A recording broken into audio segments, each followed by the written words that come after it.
Check لین دین کا ایک بہت ہی عام ذریعہ ہے، ہم سب انہیں استعمال کرتے ہیں، لیکن کیا کبھی سوچا ہے کہ ایک سائن کیا ہوا چیک اپنے اندر کتنے بڑے قانونی خطرات چھپائے ہو سکتا ہے؟ آئیے آج اسی معاملے کی گہرائی میں اترتے ہیں۔ تو سب سے بڑا سوال یہ ہے کہ کیا ایک باؤنس ہوا چیک صرف ایک مالی غلطی ہے، ایک چھوٹا موٹا مسئلہ، یا یہ کسی کو سیدھا جیل بھی پہنچا سکتا ہے؟ اس تجزیے میں ہم اسی سوال کا جواب ڈھونڈنے نکلے ہیں۔ پاکستان میں ایک چیز ہے جو ایک ڈس آنرڈ چیک کو صرف ایک مالی پریشانی سے ایک سنگین فوجداری جرم میں بدل دیتی ہے، اور وہ ہے ایک مخصوص قانون، پاکستان پینل کوڈ کا سیکشن 489-F۔ تو آخر یہ سیکشن 489F ہے کیا؟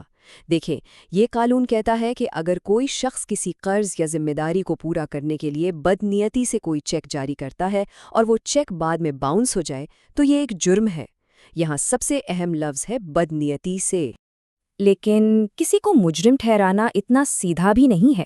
استغاثہ یعنی کیس کرنے والی پارٹی کو عدالت میں 4 خاص باتیں ثابت کرنی ہوتی ہیں، ان کے بغیر بات نہیں بنتی۔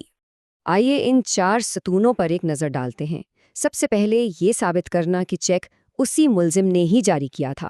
دوسرا کہ یہ بدنیتی کے ساتھ جاری کیا گیا تھا۔ تیسرا یہ کہ چیک کسی قرض یا قانونی ذمہ داری کو پورا کرنے کے لیے دیا گیا تھا۔ اور چوتھا کہ بینک نے واقعی اس چیک کو آنر کرنے سے انکار کر دیا۔ اگر ان میں سے ایک بھی چیز ثابت نہ ہو پائے تو پورا کیس کمزور پڑ جاتا ہے۔ اچھا، تو دوسری طرف جس پر الزام ہے وہ اپنا دفاع کیسے کر سکتا ہے؟ قانون اس کے لیے ایک راستہ ضرور دیتا ہے، لیکن یہ راستہ آپ کہہ لیں بہت ہی تنگ اور محدود ہے۔ یہاں پر ثبوت کا بوجھ کس پر کتنا ہے یہ دیکھنا بڑا دلچسپ ہے۔ جہاں استغاثہ کو وہ 4 مشکل پوائنٹ ثابت کرنے ہیں، وہی ملزم کو بچنے کے لیے صرف 2 میں سے کوئی ایک بات ثابت کرنی ہوتی ہے۔ پہلی یہ کہ اس نے بینک سے ادائیگی کا انتظام کر لیا تھا، یا دوسری کہ چیک کا ڈس آنر ہونا دراصل بینک کی اپنی غلطی تھی۔ چلیں اب ان سارے قانونی اصولوں کو ایک حقیقی کیس کی روشنی میں سمجھتے ہیں۔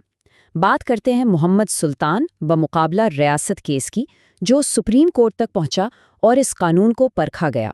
کہانی کچھ یوں ہے، کچن ٹاولز کا ایک بزنس ڈیل ہوا جس میں محمد سلطان پر تقریباً 33 لاکھ روپے کا قرض چڑھ گیا۔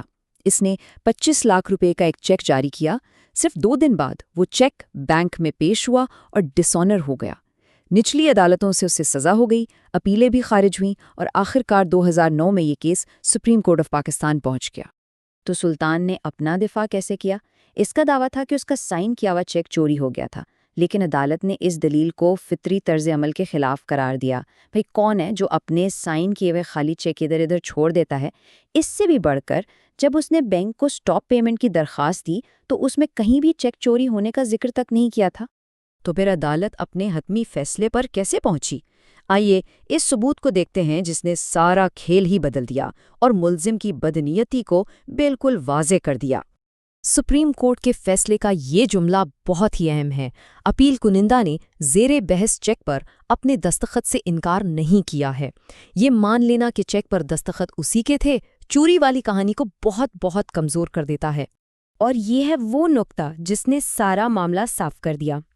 جس وقت سلطان نے 25 لاکھ روپے کے چیک کی ادائیگی روکنے کی درخواست دی، اس کے اکاؤنٹ میں پتہ ہے کتنے پیسے تھے؟ صرف 300 روپے۔ یہ ایک طرح سے اس بات کا کھلا ثبوت تھا کہ اس کا ارادہ کبھی بھی یہ چیک آنر کرنے کا تھا ہی نہیں۔ تو خلاصہ یہ ہے، دستخط اصلی تھے، یہ مانا گیا، چوری کا دعویٰ غیر منطقی لگا، ادائیگی روکنے کے آرڈر میں چوری کا کوئی ذکر نہیں تھا، اور اکاؤنٹ میں بیلنس نہ ہونے کے برابر تھا۔ ان سب باتوں کو ملا کر عدالت اس نتیجے پر پہنچی کہ چیک صاف طور پر بدنیتی سے ہی جاری کیا گیا تھا۔ تو اس پورے کیس سے، اس قانون سے ہمیں کیا سبق ملتا ہے؟ آخر یہ قانون اتنا اہم کیوں ہے؟ سب سے اہم بات یہ سمجھنے کی ہے کہ جرم قرض دار ہونا نہیں ہے، جرم تو یہ ہے کہ جان بوجھ کر بددیانتی سے ایک ایسا چیک جاری کیا جائے جس کے بارے میں جاری کرنے والے کو معلوم ہو کہ یہ پاس نہیں ہو سکتا۔ یہ قانون ایک سادہ مالی ذمہ داری اور ایک دھوکے باز عمل کے درمیان واضح لکیر کھینچتا ہے۔ تو آخر میں یہ سوال پھر سے ہمارے سامنے آ کھڑا ہوتا ہے، کیا ایک چیک صرف ایک سادہ سی قرض کی رسید ہے، یا یہ ایک ایسا وعدہ ہے جس کی خلاف ورزی پر جیل کی سزا بھی ہو سکتی ہے؟ اس قانون کی روشنی میں یہ محض کاغذ کا ایک ٹکڑا نہیں بلکہ ایک بہت بڑی اور سنگین ذمہ داری ہے۔